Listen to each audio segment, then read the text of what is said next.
30 minuto ng malalaking balita sa loob at labas ng bansa. Mga balitang dapat tutukan bago matapos ang inyong maghapon.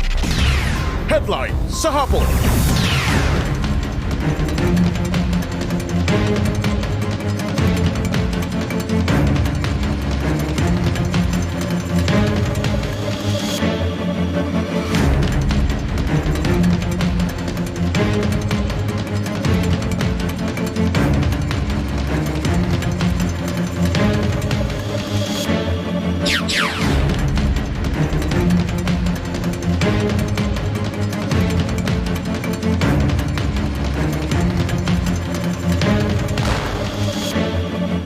Alas 4:01 na po ng hapon. Ngayon po ay araw ng Lunes at 30 ng buwan ng Desyembre taong 2024 sa ating pong headline sa hapon. 15 kaso ng indiscriminate firing na itala ng PNP. Mga biktima ng paputok umabot na sa higit 106 na po. Presyo ng paputok sa Bocaue, Bulacan, nagmamahal na. Bentahan naman ng mga bilog na prutas, matumal naman dahil sa ulan. Mag-ina patay sa sunog sa bahay sa Cebu. 2025 national budget pirmado ng Pangulong Marcos Jr. Ilang grupo nagprotesta naman sa Mendiola at Quezon City. At OFW na nakapatay sa batang anak ng kanyang amo sa Kuwait posibleng maharap sa death penalty. Kamusta po kayo Luzon, Visayas at Mindanao? Ako po si Tony Velasquez at sa detalye ng ating mga headlines sa hapon. Mga kaserbisyo, tumaas na ang presyo ng mga ibinibentang paputok at pailaw sa Bocaue, Bulacan. Pero dagsa pa rin ang mga mamimili isang araw bago ang pagsalubong sa 2025. Naglalaro ang presyo ng aerial fireworks mula 1,100 hanggang 29,000 pesos. Depende sa laman ng mga shots nito. Ubusan naman ang paputok na sawa na nasa 1,500 ang kada rolyo. Mabenta rin ang fountain na nasa 380 hanggang 1,500 pesos ang kada piraso at 100 pesos naman ang 10 pirasong bundle ng lucis. Sinabi naman ni Philippine Pyrotechnics Manufacturers and Dealers Association President Lea Alapide na kumpara noong nakaraang taon mas maganda ang dating ng mga customer at presyohan ng mga paputok. Mas marami anyang pagpipilian ngayon na pasok sa budget ng mga customer. Iginiit naman ni Alapide na tutol din ang kanilang grupo sa operasyon ng mga nagbebenta ng illegal na paputok. Yan nga po ang aming panawagan sa tuwing may pagpupulong na ang ating enforcement agencies. Sana po pagpatuloy po nila yung maigting na pagmamonitor. Inaengganyo rin po namin ang mga mamimili na huwag pong tangkilikin yung online. Imbes pumunta po sila sa physical stall or stores para po sa ganun ay makapamili po sila ng gusto nilang produkto ayon sa budget po nila. Mahigpit na ipinatutupad naman ng lokal na pamahalaan ng Quezon City ang ordinansa kontra illegal na paputok sa pagsalubong sa bagong taon. Sa panayam ng programang Gising Pilipinas, sinabi ni QC Department of Public Order and Safety Head, retired General Elmo San Diego, na hindi pwedeng basta-basta magtinda ng paputok kahit saan at kailangan may lisensya habang meron ding itinakdang community fireworks display area. Dito sa ating mga gustong mag-celebrate ngayong New Year, kung bibili, doon lang sa lugar na mayroong mga lisensya at saka legitimate yung kanilang business activity. Okay. At siguruhin na mga legal na paputok lang ang mabibili nila. Sa Caloocan, nag-ikot ang lokal na pamahalaan para matiyak na walang gumagamit ng malalakas na paputok tulad ng baby rocket, whistle bomb, triangulo at iba pa sa pagsalubong sa bagong taon. Kasama rin sa mga ipinagbabawal ang improvised cannon o yung boga kung saan may katapat na parusa ang mahuhuling nagtitinda o gumagamit nito. Samantala, umakyat na sa 13 ang naputukan sa Bicol Region bago pa ang pagsalubong sa bagong taon. Sa datos ng DOH Bicol, karamihan sa mga biktima ay mga batang lalaki nasa edad 7 hanggang 12 anyos.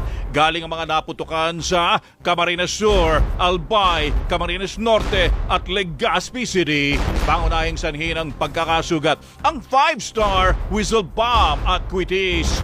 Samantala, timbog naman ang 33 anyos na online seller ng mga boga sa Pili, Camarines Sur sa pinaigting na Oplan kontra boga ng pulisya sa probinsya. Aabot na sa higit 50 boga ang nakumpiska sa Naga City na karamihan sa mga nagpapaputok ay mga bata.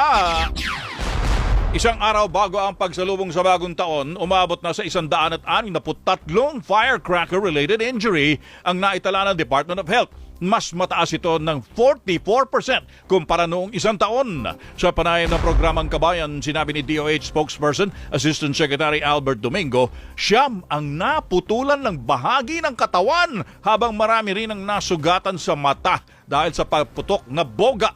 Payo ni Asek Domingo, kung sakaling masugatan ng paputok, agad itong linisin at dalhin sa ospital kahit maliit lang ang sugat para magamot at maiwasan ang posibleng impeksyon. Patuloy naman ang paalala ng kagawaran na iwasan na ang pagpapaputok.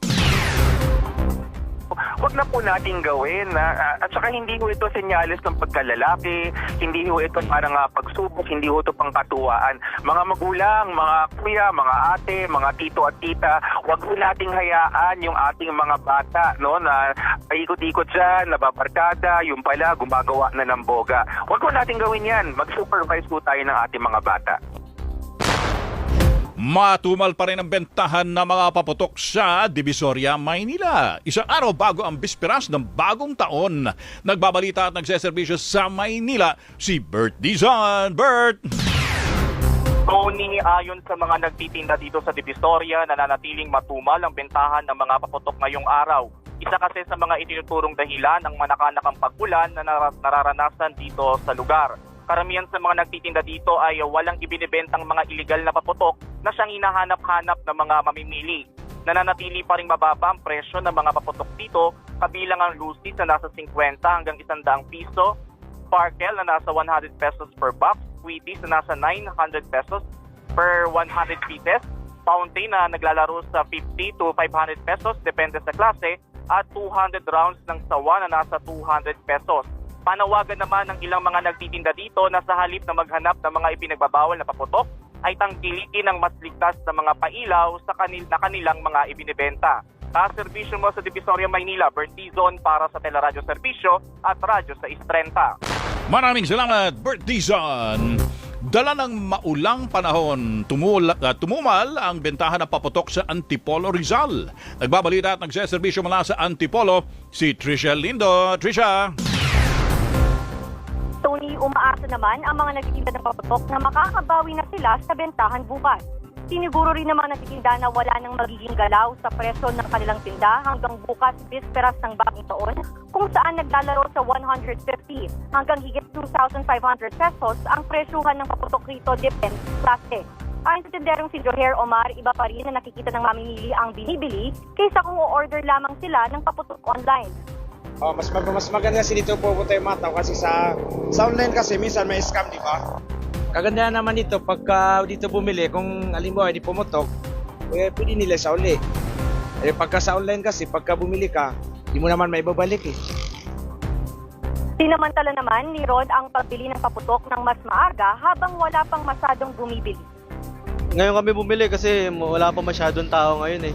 Baka mamayang gabi kasi marami ng tao and then baka wala na kami mabilan doon sa pupuntahan namin. Binili lang namin yung mga mura lang kasi wala rin budget eh. Tony, mula alas 6 ng umaga hanggang alas 12 ng hating gabi bukas, maabutan ng mga mamimili ang mga tindahan ng paputok rito sa Rizal. Sinisiguro rin nilang may kaukulang permit sila sa pagbebenta at hindi sila nag-aalok ng anumang pinagbabawal na paputok. Kaserbisyo mo sa Antipolo, Rizal, Tricia Lindo para sa Teleradyo Serbisyo at Radyo 630. Maraming salamat, Tricia Lindo. 15 kaso ng indiscriminate firing na naitala ng PNP mula po na 16 hanggang 29 ng Disyembre. Ayon kay PNP spokesperson Police Brigadier General Jean Fajardo, kabilang dito ang mga insidente sa Calabarzon, Region 7, Region 9, Region 11, Cordillera at Metro Manila kung saan 10 ang naaresto kabilang ang 7 sibilyan, 1 CQ, 1 pulis, 1 tauhan ng Bureau of Corrections. 9 na baril naman ang nakumpiska habang 4 na individual ang naitalang sugatan. May naitala ring 4 na insidente ng ligaw na bala sa Metro Manila at Region 9. Ay hamon sa mga nagtitinda ng prutas sa Elliptical Road sa Quezon City na kumita. Isang araw bago ang bisperas ng bagong taon. Nagbabalita at nagseserbisyo mula sa Quezon City, si Pamela Vasquez. Pam! Tony, panakanakang ulan at matumal na bentahan ang kalaban ngayon ng mga nagtitinda sa Elliptical Road. Halimbawa, dito malapit sa Quezon City Hall ay umaaray ang mga tindera dahil hindi pa rin maubos-ubos ang kanilang mga paninda. Wala pa nga yung pinamili ko kagabi, wala pa nga sa kalahati. Dahil sa sobrang tumal, nakaraang taon ganitong oras, nagkakaubusan na kami ng paninda, bibili na naman ulit. Ngayon wala. Nakaapekto rin anilang taas presyo sa ilang mga prutas tulad sa persimmon at kiwi na kung dati ay naibebenta nila ng 3 for 100 pesos ay 50 pesos kada piraso na ito ngayon. 50 pesos din kada piraso ang kanilang bentahan sa dalandan at bayabas, habang 100 piso naman sa kada tumpok ng peras at kada kilo ng melona. Mayroon naman 3 for 100 pesos at 6 for 100 pesos sa mansanas depende sa laki, habang 10 piso kada piraso sa ponkan.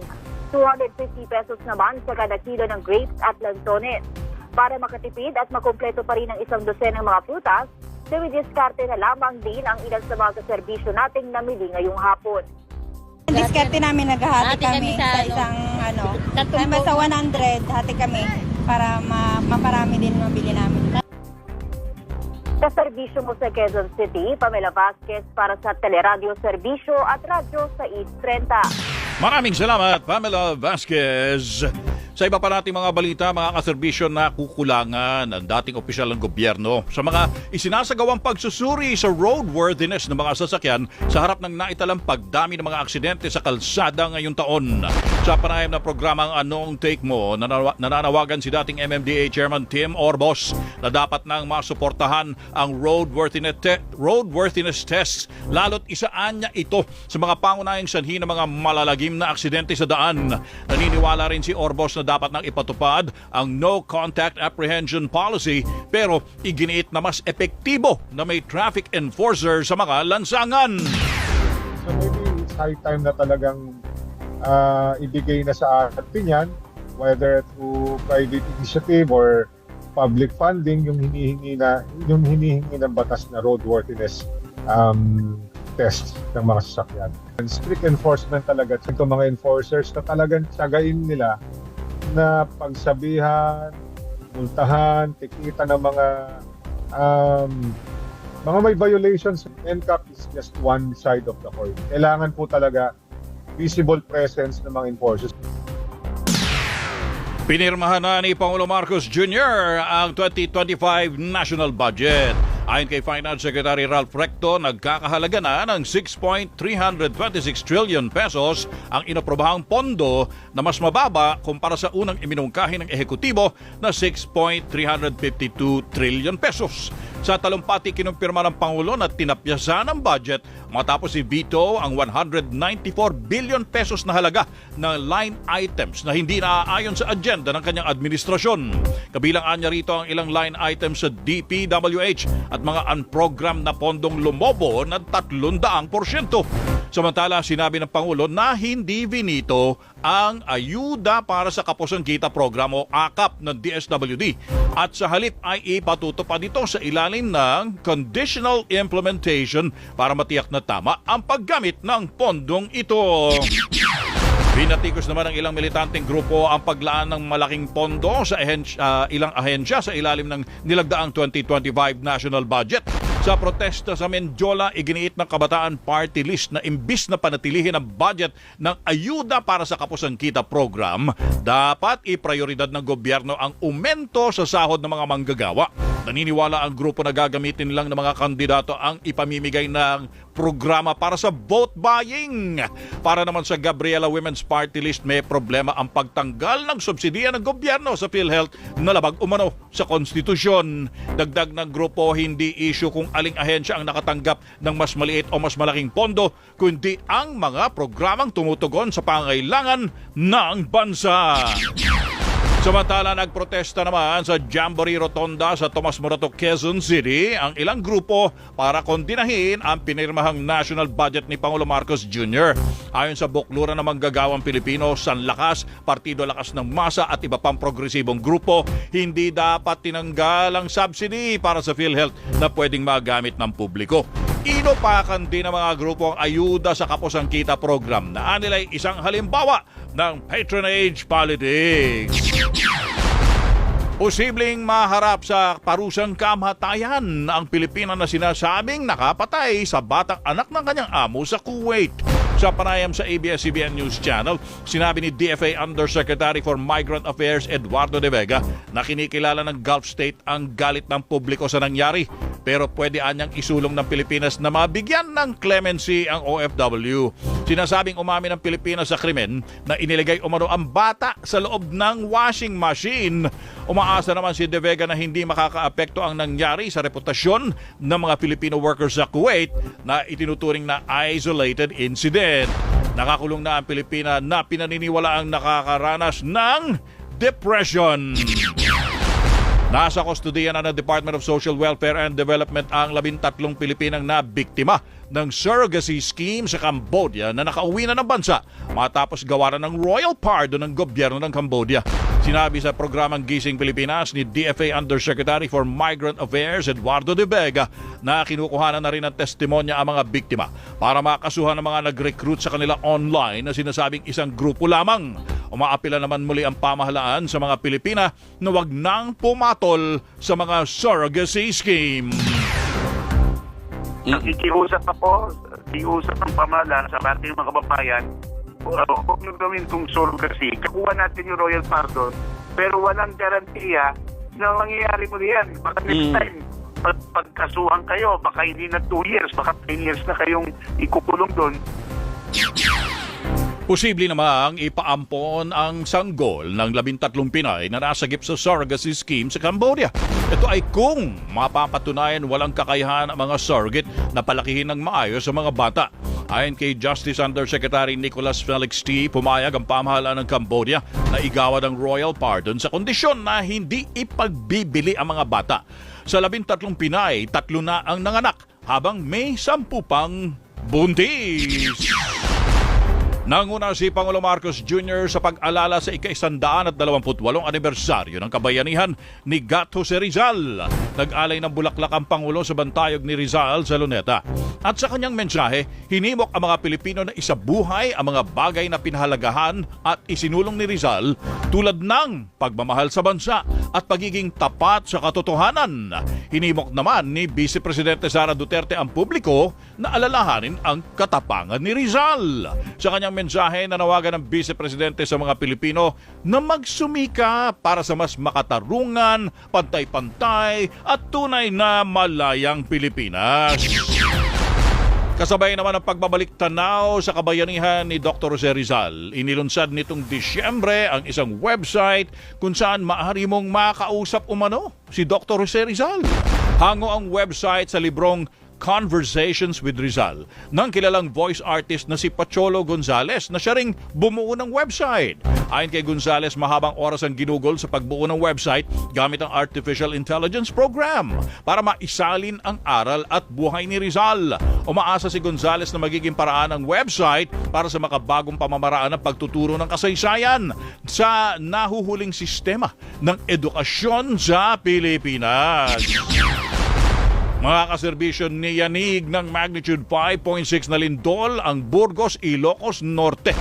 Nakita ang sentro ng lindol sa layong 48 kilometro, hilagang kanluran ng Burgos na may lalim na 15 kilometro at tectonic ang origin. Ayon sa PVOLS, wala namang inaasahang pinsala sa lindol na unang narehistro ng magnitude 5.8 kanina mag-aalas 11 ng umaga, pero kalaunan na ibinaba sa magnitude 5.6. At susunod, dagdag singil sa kuryente sa Siargao, namumuro. At ikalawang bugso ng aumento ng sahod para sa government employees kasama sa pinirmahang 2025 national budget. Ang mga detalyeng yan sa pagbabalik ng Headlines sa Hapon. Tony Velasquez sa Headline sa Hapon.